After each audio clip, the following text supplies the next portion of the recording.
ಹೋರಾಟಕ್ಕೆ ಸಾರಿಗೆ ನೌಕರರ ಹೋರಾಟಕ್ಕೆ ಬೇಕೇ ಬೇಕು ನ್ಯಾಯ ಬೇಕು, ಬೇಕೇ ಬೇಕು ನ್ಯಾಯ ಬೇಕು, ಎಲ್ಲಿಯವರೆಗೂ ಹೋರಾಟ, ಎಲ್ಲವರೆಗೂ ಹೋರಾಟ, ಎಲ್ಲಿಯವರೆಗೂ ಹೋರಾಟ, ಎಲ್ಲವರೆಗೂ ಹೋರಾಟ, ಬೇಕೇ ಬೇಕು ನ್ಯಾಯ ಬೇಕು, ಬೇಕೇ ಬೇಕು ನ್ಯಾಯ ಬೇಕು, ಸರ್ಕಾರ ನೀಡಿದ ಪ್ರಣಾಳಿಕೆ ಭರವಸೆ ಈಡೇರಿಸಲೇಬೇಕು, ಈಡೇರಿಸಲೇಬೇಕು, ಈಡೇರಿಸಲೇಬೇಕು, ಕಾರ್ಮಿಕ ಸಂಘಟನೆಗಳ ಚುನಾವಣೆ ನಡೆಸಲೇಬೇಕು, ನಡೆಸಲೇಬೇಕು, ನಡೆಸಲೇಬೇಕು, 38 ತಿಂಗಳ ಹಿಂಬಾಕಿ ಕೊಡಲೇಬೇಕು, ಕೊಡಲೇಬೇಕು, ಕೊಡಲೇಬೇಕು, ಬೇಕೇ ಬೇಕು ನ್ಯಾಯ ಬೇಕು, ಬೇಕೇ ಬೇಕು ನ್ಯಾಯ ಬೇಕು, ಅಯ್ಯಯ್ಯೋ ಅನ್ಯಾಯ, ಅಯ್ಯಯ್ಯೋ ಅನ್ಯಾಯ, ಬೇಕೇ ಬೇಕು ನ್ಯಾಯ ಬೇಕು, ಬೇಕೇ ಬೇಕು ನ್ಯಾಯ ಬೇಕು, ಸಾರಿಗೆ ನೌಕರರ ಹೋರಾಟಕ್ಕೆ, ಜಯವಾಗಲಿ, ಸಾರಿಗೆ ನೌಕರರ ಹೋರಾಟಕ್ಕೆ. ಜಯವಾಗಲಿ. ಈಗ ಪ್ರಣಾಳಿಕೆ ಭರವಸೆ ಈಡೇರಿಸಿದರೆ ಹೋರಾಟ, ಹೋರಾಟ, ಪ್ರಣಾಳಿಕೆ ಭರವಸೆ ಈಡೇರಿಸಿದರೆ ಹೋರಾಟ, ಹೋರಾಟ. ಒಂದು ನಿಮಿಷ ಸ್ನೇಹಿತರೆ, ಏನು 8/4/2026ರಿಂದ ಪ್ರಾರಂಭವಾದ ನಮ್ಮ ಪಾದಯಾತ್ರೆ ಜಾಥಾ ಇಂದಿಗೆ ಬೆಂಗಳೂರು ತಲುಪಿತ್ತು. ಆದರೆ ಸರ್ಕಾರವು ಪೊಲೀಸ್ ಇಲಾಖೆಗಳನ್ನ ಬಿಟ್ಟು ಸಾರಿಗೆ ನೌಕರರ ಹೋರಾಟಗಳನ್ನ ಹತ್ತಿಕ್ಕಕ್ಕೆ ಎಲ್ಲ ಪ್ರಯತ್ನಗಳನ್ನ ಮಾಡಿ ಇವತ್ತು ನಮ್ಮನ್ನ ಬಂಧಿಸಿದ್ದಾರೆ. ಏನು, ನಾನು 7/4/2026 ಮಾನ್ಯ ಪೊಲೀಸ್ ಕಮಿಷನರ್ ಅವರಿಗೆ ನಾನೊಂದು ಮನವಿ ಪತ್ರಗಳನ್ನ ಕೊಟ್ಟು ಅವರ ಫ್ರೀಡಂ ಪಾರ್ಕ್ ನಲ್ಲಿ ಸಹಕಾರ ಮತ್ತೆ ಅನುಮತಿಯನ್ನು ಕೋರಿದೆ. ಆದ್ರೆ 18 ತಾರೀಕು ಅವರು ಸೈನ್ ಮಾಡಿ 20ನೇ ತಾರೀಕು ನನಗೆ ವಾಟ್ಸ್ಆಪ್ ಕಳಿಸೋ ಮೂಲಕ ಇವತ್ತು ಏಕಾಏಕಿ ನಮ್ಮನ್ನ ಅರೆಸ್ಟ್ ಮಾಡಿ ಇವತ್ತು ಕೊಂಡೊಯ್ತಾ ಇದ್ದಾರೆ. ಇವತ್ತು ನಾನು ಅನೌನ್ಸ್ ಮಾಡ್ಕೊಳ್ಳೋದೇನೆಂದ್ರೆ, ಇವತ್ತು ನಾವೇನು ಅನಿರ್ದಿಷ್ಟಾವಧಿ ಉಪವಾಸ ಸತ್ಯಾಗ್ರಹ ಕೈಗೊಳ್ತೀವಿ ಅಂತ ಹೇಳಿದ್ವು, ಆ ಅನಿರ್ದಿಷ್ಟಾವಧಿ ಸತ್ಯಾಗ್ರಹನ ಇವ್ರು ಎಲ್ಲಿಟ್ಕೊಂತಾರೋ ಅಲ್ಲೇ ನಾವು ಮುಂದುವರಿಸ್ತೀವಿ. ಯಾವುದೇ ಕಾರಣಕ್ಕೂ ನಾವು ಏನು ಅನಿರ್ದಿಷ್ಟಾವಧಿ ಉಪವಾಸ ಸತ್ಯಾಗ್ರಹ ಘೋಷಣೆ ಮಾಡ್ಕೊಂಡಿದ್ವಿ ಅದನ್ನ ನಾವು ಮಾಡೇ ಮಾಡ್ತೀವಿ ಅಂತ ಈ ಮೂಲಕ ಹೇಳ್ತೀನಿ.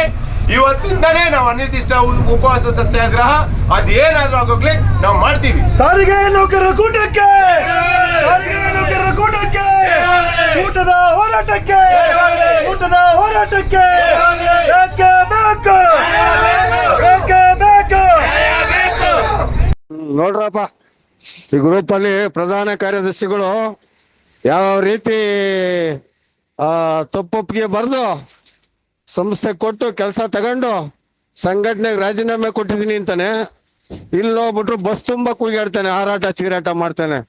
ಹೋರಾಟ ಹೋರಾಟ ಅಂತೆ ನಾಯಿಗಾಗಿ ಹೋರಾಟ ಮಾಡ್ಬಿಟ್ಟು ನಮ್ಮನ್ನೆಲ್ಲ ಭಿಕ್ಷೆ ಬೇಡಿಸಿ ಬೋಂಡಾ ಬಜ್ಜಿ ಮಾರಿಸಿ ನಂದು ತಪ್ಪಾಯ್ತು ಅಂತ ಕ್ಷಮೆ ಕೇಳ್ದನು ಮತ್ತೆ ಕೂಡು ಸಂಘಟನೆ ಪ್ರಧಾನ ಕಾರ್ಯದರ್ಶಿ ಐತಿ.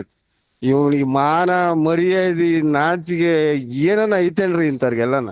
ಥೂ ಥೂ ಥೂ ಥೂ ಥೂ ಥೂ ಥೂ ಇವರೆಲ್ಲನ ಇನ್ನು ಜೀವಂತವಾಗಿ ಇದಾರೆ ಅನ್ನೋದೇ ನನಗೆ ಯಕ್ಷ ಪ್ರಶ್ನೆ ಆಗ್ಬಿಟ್ಟೈತೆ. ಬರಬಾರ್ದು, ಇವರು ಹೋರಾಟವನ್ನ ಹತ್ತಿಕ್ಕಬಾರ್ದು ಅಂತ ಮಾಡಿದ್ರೆ ಹೋರಾಟವನ್ನ ಹತ್ತಿಕ್ಕಿರಂತೆ. ಇಂಥ ಹಲವಲ್ಕೋರ್ರಿಂದನ ನಾವು ಗೌಪ್ಯವಾಗಿ ಸುಮ್ಮನೆ ಬಾಯಿ ಮುಚ್ಕೊಂಡಿದ್ವಿ. ಯಾಕೆ ಅಂತಂದ್ರೆ ಹೋರಾಟ ಮಾಡ್ದಕ್ ಹೋದಂತಾರನ ದೂರ್ನ ಕೊಟ್ಟು ಸನ್ಮಾನ್ಯ ರಾಮಲಿಂಗಡ್ಡೆ ಸಾಹೇಬ್ರಿಗೆ ಹೋಗಿ ದೂರ್ ಕೊಟ್ಟು ಟ್ರಾನ್ಸ್ಫರ್ನ ಮಾಡ್ಸಕ್ಕೆ ಡಿಸ್ಮಿಸ್ ಮಾಡ್ಲಿಕ್ಕೆ ಏನೇನು ಪ್ರಯತ್ನ ಪಟ್ರು ಅನ್ನೋದು ನಮ್ಗೆಲ್ಲ ಗೊತ್ತಿರ್ತಕ್ಕಂಥ ವಿಚಾರ. ಇಂಥ ಹಲವಲ್ಕೋರ್ರುಗಳನ್ನ ಹಿಡ್ಕೊಂಡು ನಾವು ಇವ್ರು ನ್ಯಾಯ ಕೊಡಿಸ್ತಾರೆ ಕಾರ್ಮಿಕರಿಗೆ. ಇಂಥ ಅಯೋಗ್ಯರಿಂದನೇ ಇವತ್ತು ಈ ಪರಿಸ್ಥಿತಿ ಸಾರಿಗೆ ಸಂಸ್ಥೆಯಲ್ಲಿ ಬಂದಿರ್ತಕ್ಕಂಥದ್ದು. ಸನ್ಮಾನ್ಯ ರಾಮಲಿಂಗಾರೆಡ್ಡಿ ಸಾಹೇಬರು ಈ ಕಾಪಿನ ರಾಮಲಿಂಗಾರೆಡ್ಡಿ ಸಾಹೇಬ್ರ ತಕ್ಕನ ಹೋಗ್ಬೇಕಿದು, ಅಲ್ಲಿಗೆನ ಹೋಗ್ಬೇಕು. ಇಲ್ಲಾಂದ್ರೆ 29ನೇ ತಾರೀಕು ಒಳಗಡೆ ನಾನೇ ಫಾರ್ವರ್ಡ್ ಮಾಡ್ತೀನಿ ಇದನ್ನ, ಈ ಕಾಪಿನ MD ಸಾಹೇಬ್ರಿಗೆ ಮತ್ತೆ ರಾಮಲಿಂಗಾರೆಡ್ಡಿ ಸಾಹೇಬ್ರಿಗೆ ಇಬ್ಬರಿಗೂ ಫಾರ್ವರ್ಡ್ ಮಾಡ್ತೀನಿ. ಇವನು ಕೂಟಕ್ಕೆ ರಾಜೀನಾಮೆ ಕೊಟ್ಟಿದ್ದೀನಿ, ನಾನು ಇನ್ನು ಯಾವುದೇ ಸಂಘಟನೆಯಲ್ಲಿ ಭಾಗಿಯಾಗಲ್ಲ ಅಂತ ಬರ್ಕೊಟ್ಟಿರ್ತಕ್ಕಂಥ ವ್ಯಕ್ತಿ ಇವತ್ತು ಹೋರಾಟ ಮಾಡ್ಲಿಕ್ಕೆ ಬಂದಿದ್ದಾನಂತ. ಇನ್ನು ಎಷ್ಟು ಜನ ಕಾರ್ಮಿಕರನ್ನ ಬಲಿತಾಗಬೇಕು ಅಂತ ಮಾಡ್ಯಾರೋ ಈ ಅಯೋಗ್ಯಗಳು.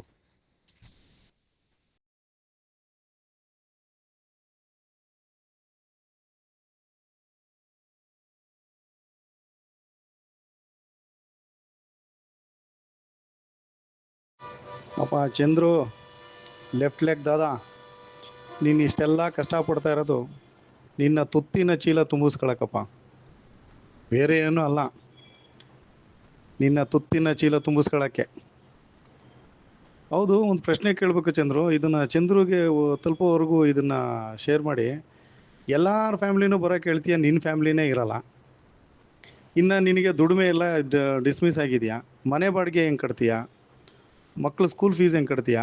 ಮನೆ ಮೇಂಟೆನೆನ್ಸ್ ಹೆಂಗೆ ಮಾಡ್ತೀಯಾ? ಏನಾದರೂ ಹೆಂಡ್ತೀರನ್ನ ಕೆಲಸಕ್ಕೆ ಕಳಿಸಿ ಏನಾದರೂ ಆ ದುಡ್ಡಲ್ಲಿ ಏನಾದರೂ ಜೀವನ ಮಾಡ್ತಾ ಇದೆಯಾ? ಅದನ್ನಾದರೂ ಸ್ಪಷ್ಟನೆ ಕೊಡು. ಇಲ್ಲ ಅಂದರೆ ಈಗ ಕಲೆಕ್ಷನ್ ಮಾಡ್ತೀಯಲ್ಲ, ಗೂಗಲ್ ಪೇ, ಫೋನ್ಪೇ, ಇದರಿಂದ ಜೀವನ ಮಾಡ್ತೀಯ. ಯಾಕೆಂದರೆ ಇದೊಂದು ಸ್ವಲ್ಪ ಗೊಂದಲ ಇದೆ, ಇದು ಕ್ಲಾರಿಟಿ ಬೇಕು. ಬೇರೆಯವ್ರಿಗೆಲ್ಲ ಹೇಳ್ತೀಯ ಬೇರೆ ಸಂಘಟನೆಯವರು ತುತ್ತಿನ ಚೀಲಕ್ಕೋಸ್ಕರ ಮಾಡ್ತಾರೆ ಅಂತ. ಹಂಗಾರೆ ನೀನು ಏನಕ್ಕೆ ಹೋರಾಟ ಮಾಡ್ತಾ ಇದೀಯಪ್ಪ? ಹಂಗಾದ್ರೆ ನೀನೇನು ಗಾಳಿ ನೀರು ಕುಡ್ಕೊಂಡಿದೀಯಾ? ಬೇರೆಯವ್ರ ಫ್ಯಾಮ್ಲಿ ಬರೋಕ್ಕೆ ಹೇಳ್ತೀಯ, ನಿನ್ನ ಫ್ಯಾಮ್ಲಿ ಇರಲ್ಲ. ನೀನು ಬೇರೆ ಸಂಪಾದನೆ ಏನಿದೆ ಅಂತ ನಮಗೆ ಗೊತ್ತಿಲ್ಲ. ನಿನ್ನ ಮನೆ ಆಗಲಿ, ಮನೆ ಮೇಂಟೆನೆನ್ಸ್ ಆಗಲಿ, ಮನೆ ಬಾಡಿಗೆ ಆಗಲಿ, ಮಕ್ಕಳ ಸ್ಕೂಲ್ ಫೀಸ್ ಆಗಲಿ, ಅದು ಹೆಂಗೆ ಕಟ್ತೀಯ ಅಂತ ನಮಗೂ ಗೊತ್ತಿಲ್ಲ. ಇನ್ನೊಂದು ಹೇಳ್ತೀಯ, ಹಿಂದೆ ಏನಾದರೂ ಈ ಥರ ಪೊಲೀಸರು ಅರೆಸ್ಟ್ ಮಾಡಿಬಿಟ್ರೆ ಅಥವಾ ಏನಾದರೂ ತೊಂದರೆ ಆದರೆ 40 ವರ್ಷ ಸಂಘಟನೆಯವರು ಹಿಂಬಾಗ್ಲಿಂದ ಹೋಗಿ ತೊಂದರೆ ಮಾಡಿಬಿಟ್ರು, ಹಂಗೆ ಮಾಡಿಬಿಟ್ರು, ಹಿಂಗೆ ಮಾಡಿಬಿಟ್ರು ಅಂತ ಕತೆ ಕೊಯ್ತಾ ಇದ್ದೆ. ಈಗ ಸತ್ಯ ಗೊತ್ತಾಯ್ತೇನಪ್ಪ? ಈಗ ಅನಂತ್ ಸುಬ್ರಾವ್ ಮೇಲೆ ಹೇಳೋಕ್ಕೆ ಅನಂತ್ ಸುಬ್ರಾವ್ ಅವರಿಲ್ಲ. ಅದಕ್ಕೆ ಈಗ ನಿನಗೆ ಬೇರೆ ಏನು ವಿಧಿ ಇಲ್ಲದೆ, ಗತಿ ಇಲ್ಲದೆ ಪೊಲೀಸವ್ರು ಅರೆಸ್ಟ್ ಮಾಡಿಬಿಟ್ರು ಅಂತೀಯ. ಇದೇ ನಮ್ಮ ನಾಯಕರು ಬದುಕಿದಾಗ ಏನು ಹೇಳ್ತಿದ್ದಪ್ಪ ನೀನು? ಬೇರೆ ಸಂಘಟನೆಯವರು ಹಂಗೆ ಮಾಡ್ತಾರೆ, ಹಿಂಗೆ ಮಾಡ್ತಾರೆ, ವಾಟ್ಸಪ್ಪಲ್ಲಿ ಹಂಗೆ ಮಾತಾಡ್ತಾರೆ, ಹಿಂಗೆ ಮಾತಾಡ್ತಾರೆ ಅಂತ ಇನ್ನೊಬ್ಬರ ಮೇಲೆ ಹೇಳ್ತೀಯ. ಇದನ್ನು ಕಲಿಸ್ಕೊಟ್ಟವ್ರೆ ನೀವಲ್ವೇನಪ್ಪ? ಇನ್ನೊಬ್ಬರನ್ನ ಅಣಗ್ಸೋದು ಹೆಂಗೆ? ಎಷ್ಟು ಜನ ಬಂದಿದ್ದಾರೆ? ವಯಸ್ಸಾದವ್ರು ಬಂದವ್ರ, ರಿಟೈರ್ಡ್ ಆಗಿರೋರು ಬಂದವ್ರ? ಇದನ್ನೆಲ್ಲ ಎತ್ತಿ ನಿಮ್ಮ ಸಂಘಟನೆಯವರೇ ತೋರಿಸ್ತಾ ಇದ್ದಿದ್ದು. ನಿಮ್ಮ ಸಂಘಟನೆಯವ್ರು ಏನು ತೋರಿಸಿದ್ರೆ ಅದನ್ನು ಬೇರೆಯವರು ಫಾಲೋಅಪ್ ಮಾಡ್ತಾ ಇದ್ದಾರೆ. ಆಮೇಲೆ ಅಧಿಕಾರಿಗಳಿಗೆ ಇನ್ಫಾರ್ಮೇಷನ್ ಕೊಡ್ತಾ ಇದ್ದಾರೆ, ಇವರು ಇಂಥವ್ರು ಅಂಥವ್ರಿಂದ. ಅವರು ನಿಮ್ಮ ಜೊತೆ ಸಂಘಟನೆಯಲ್ಲೇ ಇದ್ದವರಪ್ಪ, ನಮ್ಮ ಜೊತೆ ಸಂಘಟನೆಯಲ್ಲಿ ಇದ್ದವರಲ್ಲ ಅವರು. ಮೊದಲು ನಿನ್ನ ಜೊತೆ ಸಂಘಟನೆಯಲ್ಲಿ ಇದ್ದವ್ರೆ. ನೀನು ಕಲಿಸ್ಕೊಟ್ಟಿದ್ದೆ ಈಗ ಅವರು ಹೇಳ್ತಾ ಇರ್ತಾರೆ.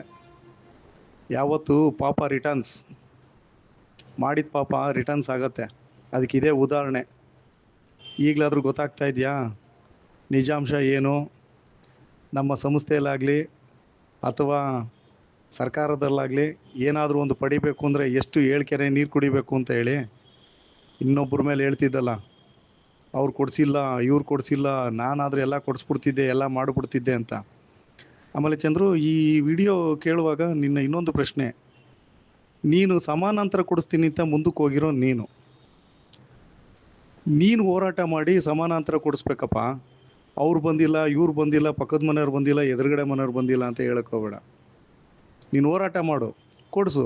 ಬೇಡ ಅಂದವ್ರು ಯಾರು? ನಿಮ್ಮ ಹೋರಾಟನ ಯಾರೂ ಅಲ್ಗಳ್ದಿಲ್ಲ, ಯಾರೂ ನಿಮ್ಮನ್ನು ಟೀಕೆನೂ ಮಾಡೋಕ್ಕೆ ಹೋಗಿಲ್ಲ. ಮಾಡಿರೋರೆಲ್ಲ ನಿಮ್ಮ ಸ್ನೇಹಿತರೆ, ನಿನ್ನ ಜೊತೆ ಇದ್ದವ್ರೆ. ಬೇರೆಯವ್ರ ಮೇಲೆ ದೂರಬೇಡ. ಯಾವತ್ತೂ ನೀನು ಏನು ಅಡುಗೆ ಮಾಡಿರ್ತೀಯ ಅದನ್ನು ನೀನೇ ಉಣ್ಬೇಕು. ಯಾವಾಗ ಯುಗಾದಿ ಹಬ್ಬದ ದಿವಸ ನೀನು ಭಿಕ್ಷೆ ಬೇಡಿಸ್ತೋ ಅವತ್ತೇ ಗೊತ್ತಾಯಿತು ನಿನ್ನ ಹಿಂದೆ ಬಂದರೆ ಭಿಕ್ಷೆನೇ ಅಂತ.